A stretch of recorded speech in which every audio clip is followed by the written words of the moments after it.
మామూలుగా జరంత అడ్డం పొడుగుండి బందోబస్తుగా బలంగా ఉన్నోళ్ళ తెరువుకు పోవాలంటే ఎవరైనా వెనక ముందు అవుతారు కదా వాళ్ళు ఏమైనా తిట్టినా సరే పోనీతి ఎవరు పాపన వాళ్ళే పోతారు అని లైట్ తీసుకొని పోతారు. ఇక అట్లా పైల్వాన్ల లెక్క ఉన్నోళ్ళు మందు దాగి రాండ్రి ఎవరొస్తారో చూస్తా అని వాళ్ళ తెరువుకు పోతారా ఎవరన్నా?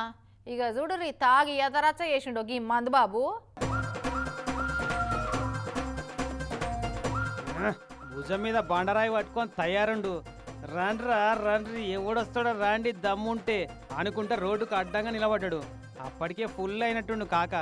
చూస్తే పైల్వాన్లు ఎక్కుండు, మీదికెళ్ళి మందు కొట్టిండు. ఇక చేతిలో బండరాయి ఉంది. ఇంకెవరు సాహసం చేస్తారు? కిలోమీటర్ల కొద్ది ట్రాఫిక్ జామ్ అయిందిగా. పొరపాటున ముంగడి పోతే ఈడ ఆ రాయి మీదెత్తెత్తాడు అని అట్టనే నిలబడి చూస్తున్నారు అంతా. పక్కపంటి జనాలు, రోడ్డు మీద వాహనాలు. చిన్న పొరగాలు స్టాచ్యూ ఆట ఆడుకున్నట్టే ఆగిపోయారు అంతా ఎక్కడోళ్ళు అక్కడ.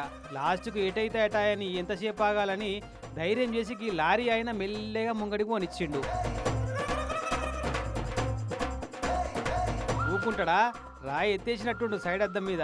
ఇక లారీ డ్రైవర్కు కోపం వచ్చి దిగి మందుబాబు మీదకి ఉరికి కొట్టబోతే ఉల్టా ఒక్కటి ఎంగనే డామ్ అని కింద పడ్డాడు పాపం. గతం అప్పటిదాకా ఆపుకున్న కోపం కట్టలు తెంచుకున్నట్టే అయింది జనాలకు. ఒక్కపారే ఉరికి మీద పడ్డరు అంతా. ఇక ఆయన పట్టున కొట్టి కింద పడేయంగానే ఇంకో ఇద్దరు ముగ్గురు అందుకొని దంచిర్రు. తప్పించుకొని లారీ కిందికి జొర్రి అటు పోతలేడు ఇటు వస్తలేడు. ఇక ఇట్లా కాదని కాలు పట్టి గుంజుడు పక్కకు దొబ్బేద్దామని, కానీ మళ్ళా మర్రపడ్డాడు ఇట్లా. ఈ తాగుడు ఎత్తుకపోని ఇక లాస్ట్కి పోలీసు వాళ్ళు వచ్చి గుంజుకపోయారట. కానీ అటు ఇటు 1.5-2 గంటల సేపు ఆగం పట్టించింది కాకినాడ జిల్లా జగ్గంపేట తాగుబోదు కాక. కిర్లంపూడి మండలం ఊరుపూడి హైవే మీద జరిగింది ఇట్లా మొన్న.